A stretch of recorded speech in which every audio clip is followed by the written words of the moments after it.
नमस्कार दोस्तों, GK by Ajay Kulhari channel पर आपका हार्दिक स्वागत है। आज हमारा टॉपिक है वैदिक सभ्यता। वैदिक सभ्यता वैदिक काल को दो भागों में बांटा गया है।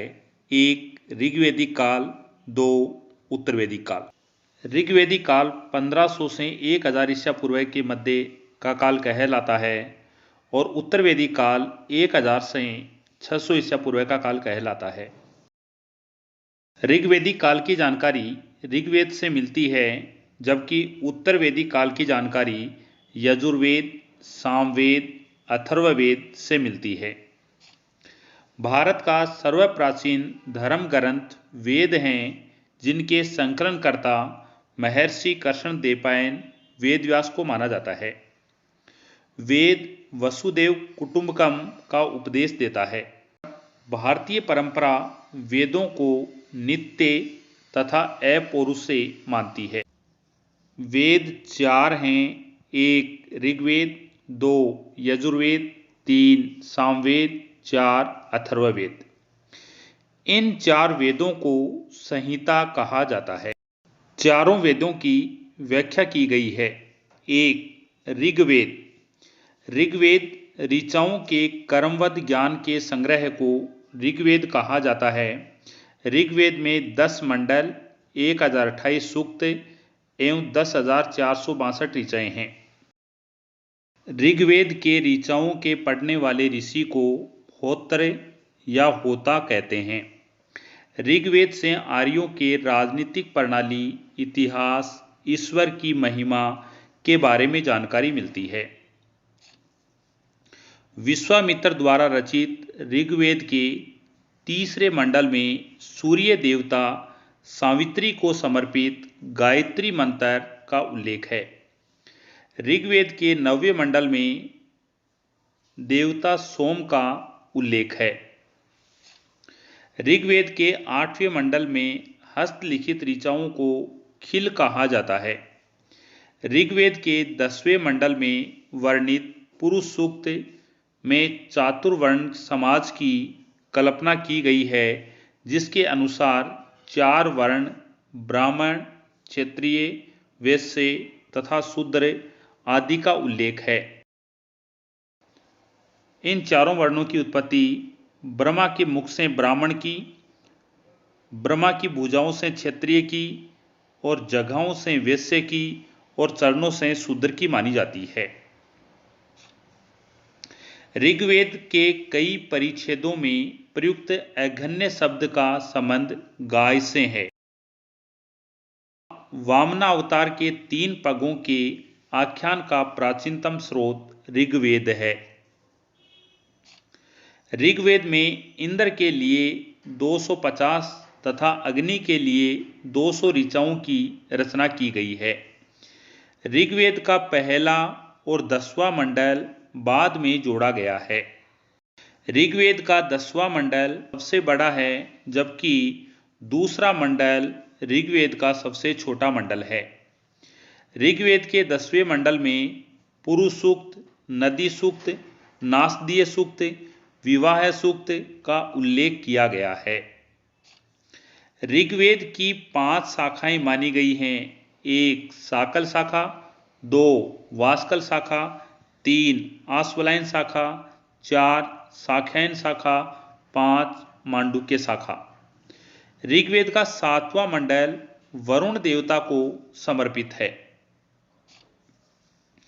2 नंबर यजुर्वेद। यजुर्वेद गद्य एवं पद्य दोनों में लिखा गया है। यजुर्वेद के 2 भाग हैं। 1 शुक्ल यजुर्वेद, 2 कृष्ण यजुर्वेद। सस्वर पाठ के लिए मंत्रों तथा बलि के समय अनुपालन के लिए नियमों का संकलन यजुर्वेद कहलाता है। यजुर्वेद का पाठकर्ता को अथर्वयु कहते हैं। यजुर्वेद में यज्ञों के नियम, विधि विधानों का संकलन मिलता है। यजुर्वेद में बलिदान विधि का भी वर्णन है। यजुर्वेद कर्मकांड प्रधान है। यजुर्वेद को शुक्ल यजुर्वेद और कृष्ण यजुर्वेद 2 शाखाओं में बांटा गया है। माध्याह्न दिन और काणव शुक्ल यजुर्वेद अथवा वासनी संहिता की शाखाएं हैं। कृष्ण यजुर्वेद से जुड़ी शाखाएं कांठल, कनिष्ठल, मैत्रियाणी और तैत्तिरीय हैं। सामवेद। सामवेद का शाब्दिक अर्थ है गान। सामवेद में मुख्यतः यज्ञों के अवसर पर गाए जाने वाले ऋचाओं या मंत्रों का संकलन है। सामवेद के पाठकर्ता को उद्गाता कहते हैं। सामवेद का संकलन ऋग्वेद पर आधारित है। सामवेद में 1810 सूक्त हैं जो प्राय ऋग्वेद से लिए गए हैं। सामवेद को भारतीय इतिहास का जनक कहा जाता है। गीता में श्री कृष्ण ने स्वयं को वेदों में सामवेद कहा है। सामवेद के 3 पाठ हैं। 1 गुजरात की कोथुम संहिता, 2 कर्नाटक की जैमिनीय संहिता, 3 महाराष्ट्र की रामायणीय संहिता। 4 अथर्ववेद। अथर्वा ऋषि द्वारा रचित इस वेद में कुल 731 मंत्र। अथर्ववेद कन्याओं के जन्म की निंदा करता है। ऐतिहासिक दृष्टि से अथर्ववेद का महत्व इस बात में है कि इससे सामान्य पुरुषों के विचारों तथा अंधविश्वासों का विवरण मिलता है। पृथ्वी सूक्त अथर्ववेद का प्रतिनिधि सूक्त माना जाता है। पृथ्वी सूक्त में मानव जीवन के सभी पक्षों, गृह निर्माण, कृषि की उन्नति, व्यापारिक मार्गों की खोज, रोग निवारण, समन्वय, विवाह, परिणय गीतों, राजभक्ति, राजा का चुनाव, बहुत सी वनस्पतियां और औषधियां, श्राप, वशीकरण, प्रायश्चित, मातृभूमि, महात्म्य आदि का विवरण दिया गया है। अथर्ववेद में जादू टोने का भी वर्णन मिलता है। अथर्ववेद में परीक्षित को कुरुओं का राजा कहा गया है। कुरु देश की समृद्धि का अच्छा चित्रण मिलता है। अथर्ववेद में सभा एवं समिति को प्रजापति की 2 पुत्रियां कहा गया है। अथर्ववेद की शाखाएं शौनक और पेपलाद हैं। सबसे प्राचीन वेद ऋग्वेद है और सबसे बाद का वेद अथर्ववेद है। ब्राह्मण, आरण्यक तथा उपनिषद संहिता के पश्चात ब्राह्मणों, आरण्यकों और उपनिषदों का स्थान है। ब्राह्मण, आरण्यक और उपनिषदों से उत्तर वैदिक कालीन समाज संस्कृति के विषय में जानकारी प्राप्त होती है। ब्राह्मण ग्रंथ वैदिक संहिताओं की व्याख्या करने के लिए गद्य में लिखे गए हैं। प्रत्येक संहिता के लिए अलग अलग ब्राह्मण ग्रंथ हैं जिसे नीचे सारणी में दिया गया है। वेद और आरण्यक ग्रंथ। ऋग्वेद के आरण्यक ग्रंथ ऐत्रेयी तथा कौशितकी हैं। शुक्ल यजुर्वेद के आरण्यक ग्रंथ बृहदारण्यक है। कृष्ण यजुर्वेद का आरण्यक ग्रंथ तैत्तिरीय है। सामवेद का आरण्यक ग्रंथ छांदोग्य और जैमिनीय है। अथर्ववेद का कोई आरण्यक ग्रंथ नहीं है। ऋग्वैदिक काल। आर्यों द्वारा निर्मित सभ्यता वैदिक सभ्यता कहलाती है। आर्य सर्वप्रथम पंजाब एवं अफगानिस्तान में निवास करते थे। मैक्स मुलर ने आर्यों का मूल निवास स्थान मध्य एशिया को माना है। ऋग्वैदिक सभ्यता एक ग्रामीण सभ्यता थी, जबकि सिंधु घाटी सभ्यता एक शहरी सभ्यता थी। आर्यों की भाषा संस्कृत थी। आर्य शब्द गुण का घोतक है जिसका अर्थ है श्रेष्ठ या उत्तम। आर्यों के मूल निवास स्थान के बारे में विद्वानों के मतभेद। विद्वान और आर्यों का मूल निवास स्थान। बाल गंगाधर तिलक उत्तरी ध्रुव, दयानंद सरस्वती तिब्बत, मैक्स मुलर जेसी रोड मध्य एशिया, राजबली पांडे मध्य भारत, भगवान दास गिडवानी भारत आर्यों का मूल निवास स्थान मानते हैं। अविनाश चंद्र दास, डॉक्टर संपूर्णानंद, सप्त सेंधव प्रदेश, एल डी काला, कश्मीर, गाइल्स, डेन्यूब नदी, पेनका व हर्ट, जर्मनी, एनसीआरटी, आल्प्स आर्यों का मूल निवास स्थान मानती है। ऋग्वेदिक काल की नदियां, प्राचीन नाम और आधुनिक नाम। कुरुब नदी को कुरुम नदी, कुंभा नदी को काबुल नदी, वितस्ता नदी को झेलम नदी, अस्किनिज नदी को चिनाब नदी, परुष्णी नदी को रावी नदी कहा जाता है।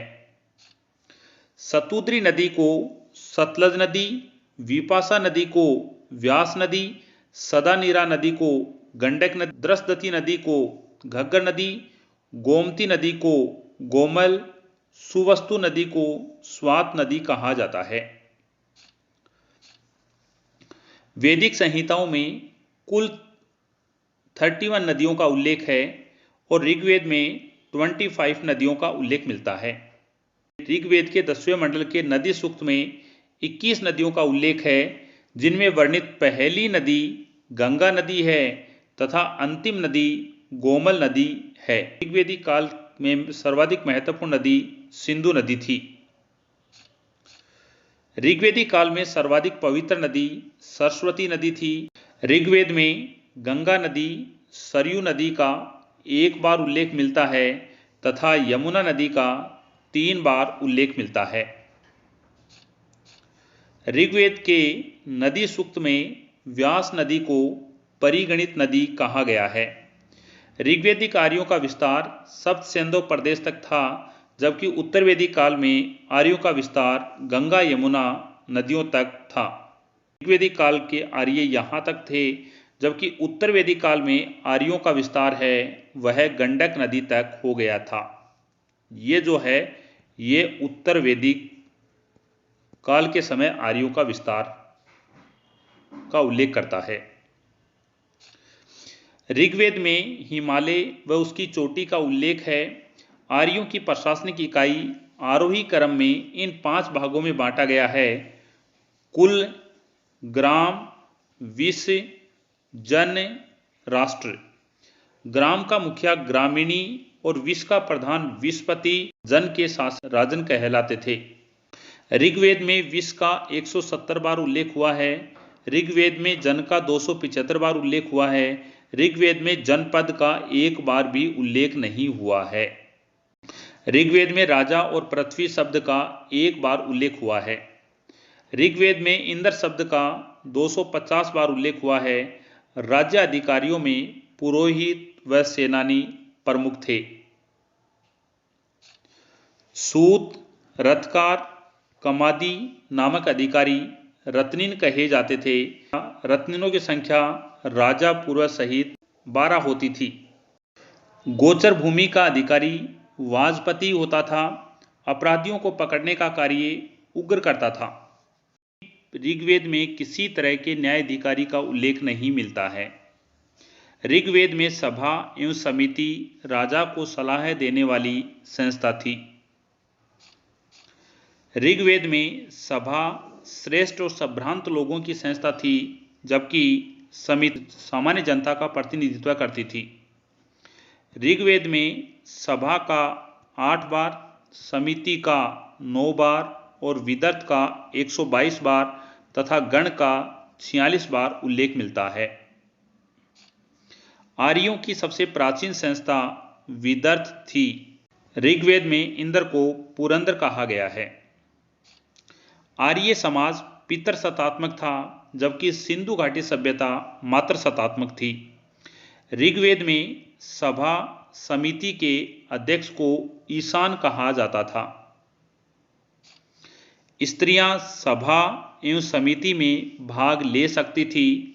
युद्ध में कबीले का नेतृत्व राजा करता था। युद्ध के लिए गविष्टि शब्द का प्रयोग किया गया है, जिसका अर्थ होता है गायों की खोज। 10 राज्य युद्ध का उल्लेख ऋग्वेद के 7वें मंडल में है। 10 राज्य युद्ध परुषणी रावी नदी के तट पर सुदास एवं 10 जनों के बीच लड़ा गया था, जिसमें सुदास विजयी हुआ। ऋग्वेदिक समाज 4 वर्ण, ये वर्ण थे ब्राह्मण, क्षत्रिय, वैश्य और शूद्र। वर्ण विभाजन व्यवसाय पर आधारित था।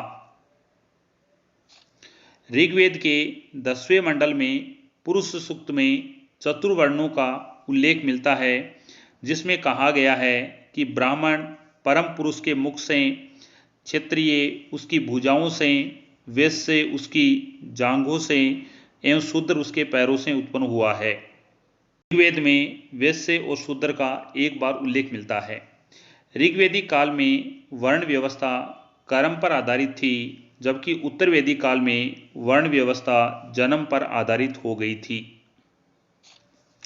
आर्यों का समाज पितृ प्रधान था। समाज की सबसे छोटी इकाई परिवार या कुल थी, जिसका मुखिया पिता होता था, जिसे कुलप कहा जाता था। ऋग्वेदिक काल में संयुक्त परिवार प्रथा प्रचलित थी। ऋग्वेद में पिता शब्द 335 बार और माता शब्द 234 बार उल्लेख हुआ है।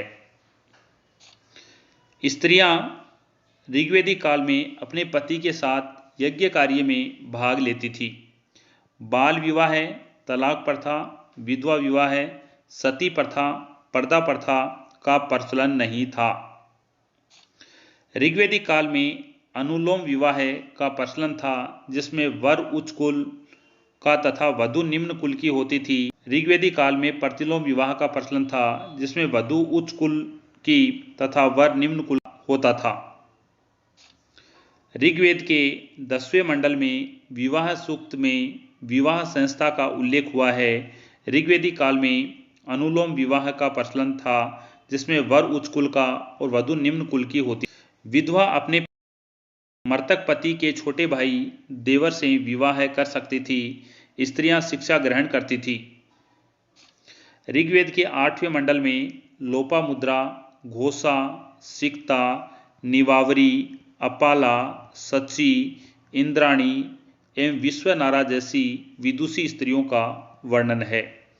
गार्गी ने याज्ञवल्क्य को वाद विवाद में चुनौती दी थी। जीवन भर अविवाहित रहने वाली महिलाओं को अमाजु कहा जाता था। जीविकोपार्जन के लिए वेद वेदांग पढ़ाने वाला अध्यापक उपाध्याय कहलाता था। ऋग्वेद में अश्व शब्द 215 बार, गाय 176 बार, वृषभ 170 बार उल्लेख हुआ है। ऋग्वेदिक काल का प्रमुख देवता इंद्र था। इंद्र का उल्लेख ऋग्वेद में 250 बार हुआ है। ऋग्वेदिक काल का दूसरा प्रमुख देवता अग्नि था, जिसका उल्लेख ऋग्वेद में 200 बार हुआ है। ऋग्वेदिक काल का तीसरा प्रमुख देवता वरुण था, जिसका उल्लेख ऋग्वेद में 30 बार हुआ है। ऋग्वेद में वरुण को ऋतस्य गोपा कहा गया है। ऋग्वेदिक काल में पुष्ण पशुओं का देवता था और ऋग्वेदिक काल में सरस्वती नदी की देवी होती थी। आर्यों का मुख्य पेय पदार्थ सोमरस था। यह वनस्पति से बनाया जाता था। आर्य मुख्यतः 3 प्रकार के वस्त्रों का उपयोग करते थे। 1 वास, 2 अधिवास, 3 निवि। अंदर पहने जाने वाले वस्त्रों को निवि कहा जाता था। निष्क गले का एक आभूषण था, जिसे विनिमय के माध्यम के रूप में काम में लिया जाता था। महर्षि कणाद को भारतीय परमाणुवाद का जनक कहा गया है। आर्यों के मनोरंजन के मुख्य साधन संगीत, रथदौड़, घुड़दौड़, द्यूत क्रीड़ा थी। आर्यों का मुख्य व्यवसाय पशुपालन एवं कृषि था। गाय को अघन्या न मारे जाने योग्य पशु की श्रेणी रखा गया था। गाय की हत्या करने वाले या उसे घायल करने वाले के लिए वेदों में मृत्युदंड अथवा देश से निकालने की व्यवस्था की गई थी। आर्यों का प्रिय पशु घोड़ा था तथा सर्वाधिक प्रिय देवता इंद्र था। आर्यों द्वारा खोजी गई धातु लोहा थी, जिसे श्याम अयस्क कहा जाता था। तांबे को लोहित अयस्क कहा जाता था। व्यापार हेतु दूर दूर तक जाने वाले व्यक्ति को पणी कहते थे। लेन देन में वस्तु विनिमय प्रणाली प्रचलित थी। ऋण देकर ब्याज लेने वाले को सूदखोर कहा जाता था। मनुष्य एवं देवता के बीच मध्यस्थ की भूमिका निभाने वाले देवता के रूप में अग्नि की पूजा की जाती थी। ऋग्वेद में उल्लेखित नदियों में सरस्वती नदी को सबसे पवित्र माना गया है। ऋग्वेद में गंगा का 1 बार और यमुना का उल्लेख 3 बार हुआ है। ऋग्वेद में अस्तो मां सदगमय का उल्लेख मिलता है। ऋग्वेदिक कालीन देवता और संबंध इंद्र युद्ध का नेता और वर्षा का देवता होता था। अग्नि देवता एवं मनुष्यों के बीच मध्यस्थ का कार्य करता। वरुण पृथ्वी सूर्य का निर्माता, समुद्र का देवता, विश्व के नियामक और शासक, सत्य का प्रतीक, ऋतु परिवर्तन, दिन रात का कर्ता कहलाता था। घो को आकाश का देवता, ये सबसे प्राचीन था। सोम वनस्पति देवता कहलाता था। उषा प्रगति और उत्थान का देवता था। आश्विन विपत्तियों को हरने वाला देवता था। पूषण पशुओं का देवता था। विष्णु विश्व के संरक्षक और पालन करता था। मरुत आंधी तूफान का देवता था। उत्तरवेदिक काल। ऋग्वेदिक काल में ऋग्वेद की रचना हुई थी। उत्तरवेदिक काल में तीनों अन्य वेदों की रचना हुई। यजुर्वेद, सामवेद, अथर्ववेद। यजुर्वेद, सामवेद, अथर्ववेद से उत्तरवेदिक काल की जानकारी मिलती है। ऋग्वेदिक काल में आर्य सभ्यता का केंद्र सप्त सिंधु प्रदेश था। उत्तरवेदिक काल में आर्य सभ्यता का केंद्र गंगा यमुना प्रदेश था। ऋग्वेदिक काल की जानकारी ऋग्वेद से प्राप्त होती है। उत्तरवेदिक काल की जानकारी अन्य वेदों, आरण्यक, उपनिषद, पुराण आदि से होती है। अथर्ववेद में सभा व समिति को प्रजापति की 2 पुत्रियां कहा गया है। अथर्ववेद के अनुसार राजा को आय का 16वां भाग मिलता था। उत्तरवेदिक काल में इंद्र के स्थान पर प्रजापति सर्वाधिक प्रिय देवता हो गए थे। विष्णु के 3 पगों की कल्पना का विकास उत्तरवेदिक काल में ही हुआ। उत्तरवेदिक काल में राजा के राज्याभिषेक के समय राजसूय यज्ञ का अनुष्ठान किया जाता था। उत्तरवेदिक काल में वर्ण व्यवस्था कर्म की बजाय जन्म के आधार पर निर्धारित होने लग गई थी। उत्तरवेदिक काल में हल को सीरा और हल रेखा को सीता कहा जाता था। उत्तरवेदिक काल में स्त्रियों की स्थिति में गिरावट आ गई थी। शतपथ ब्राह्मण में गार्गी, मैत्री, जाबाल, गंधर्व, ग्रहिता, विदुषी कन्याओं का उल्लेख मिलता है। उत्तरवेदिक काल में 5 महायज्ञों का उल्लेख मिलता है। ब्रह्म यज्ञ, देव यज्ञ, पितृ यज्ञ, मनुष्य यज्ञ, भूत यज्ञ। उत्तरवेदिक काल में 3 ऋण का उल्लेख मिलता है। ऋषि ऋण, पितृ ऋण, देव ऋण। भारतीय धर्मशास्त्रों में 16 संस्कारों का उल्लेख मिलता है।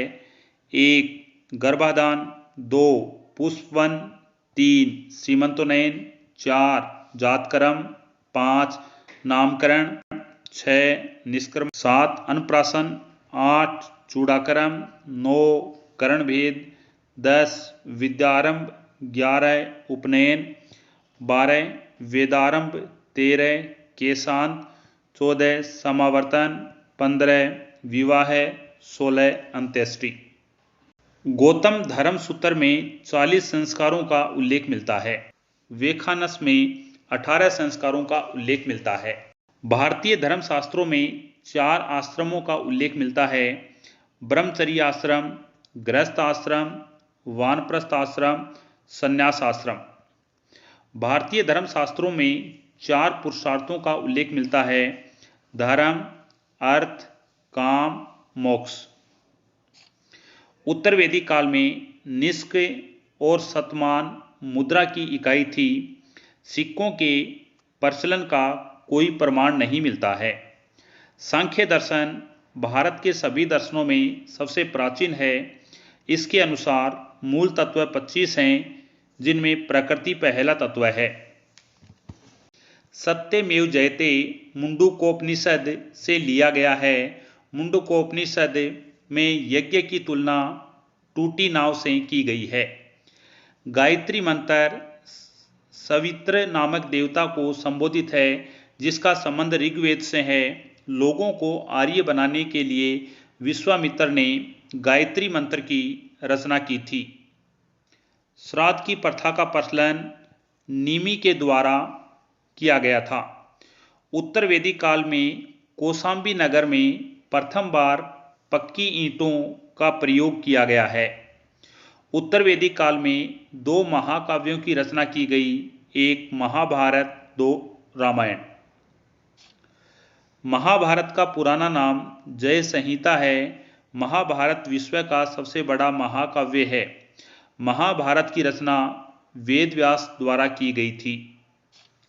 महाभारत में 18 पर्व हैं, जिनमें महाभारत का छठा पर्व है, जिसे भीष्म पर्व कहा जाता है, इसका भाग भगवत गीता है।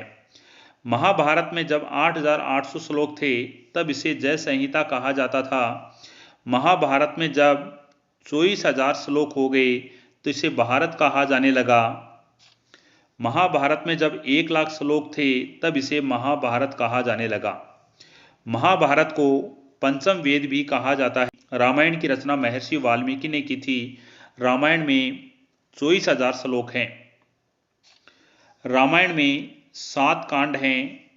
1 बालकांड, 2 अयोध्या कांड, 3 अरण्य कांड, 4 किष्किंधा कांड, 5 सुंदरकांड, 6 लंका कांड, 7 उत्तरकांड। उत्तर वैदिक काल में गोत्र नामक संस्था का जन्म हुआ। वेदांत दर्शन में मौलिक ग्रंथ ब्रह्मसूत्र या वेदांत सूत्र की रचना वदरायण ने की थी।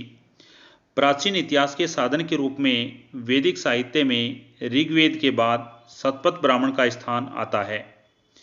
ऐत्रेय में राज्याभिषेक के नियम एवं कुछ प्राचीन राजाओं के नाम दिए गए हैं।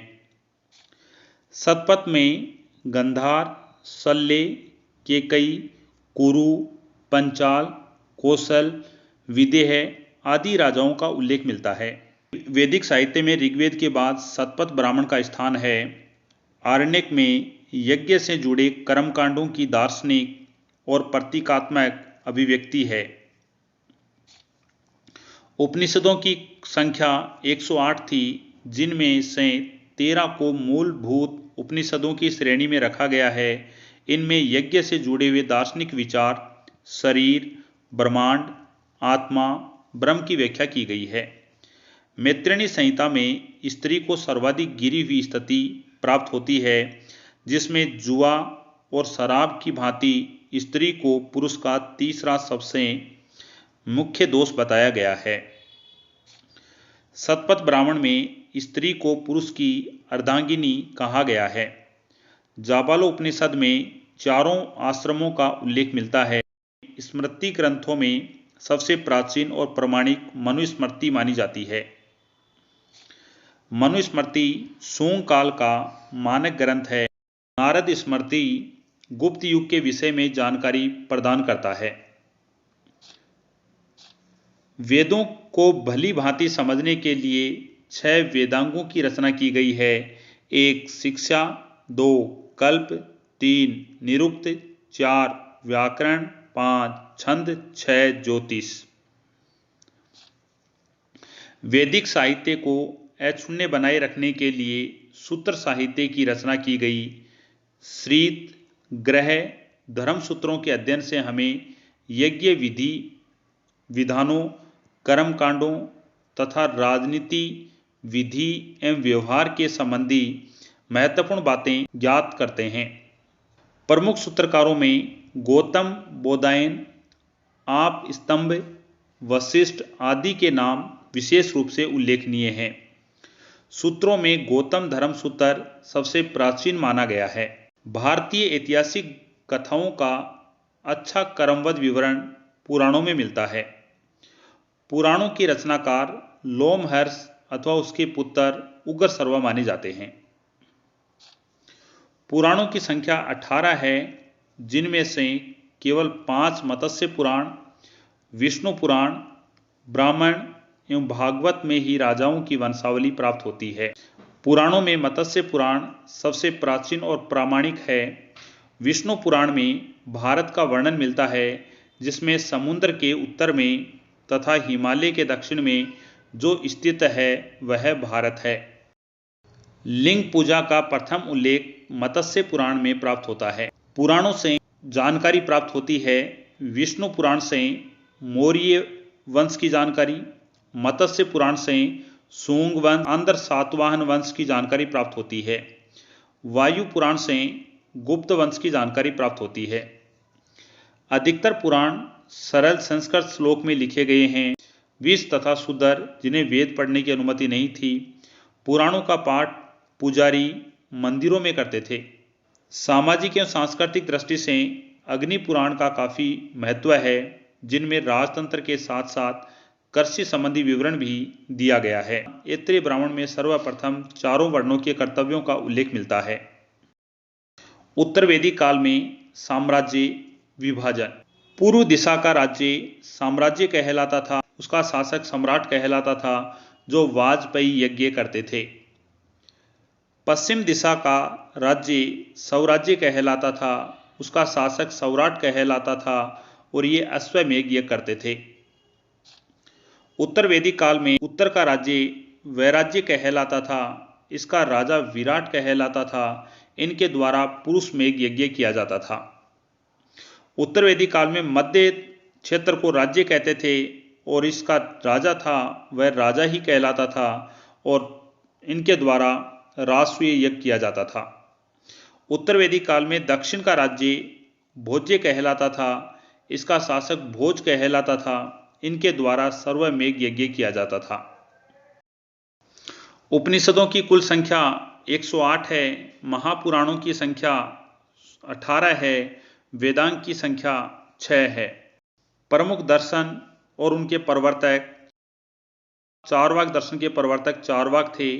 योग के प्रवर्तक पतंजलि, सांख्य दर्शन के प्रवर्तक कपिल माने जाते हैं। न्याय दर्शन के प्रवर्तक गौतम, पूर्व मीमांसा दर्शन के प्रवर्तक जैमिनी, उत्तर मीमांसा के प्रवर्तक वादरायण, वैशेषिक दर्शन के जनक कणाद माने जाते हैं।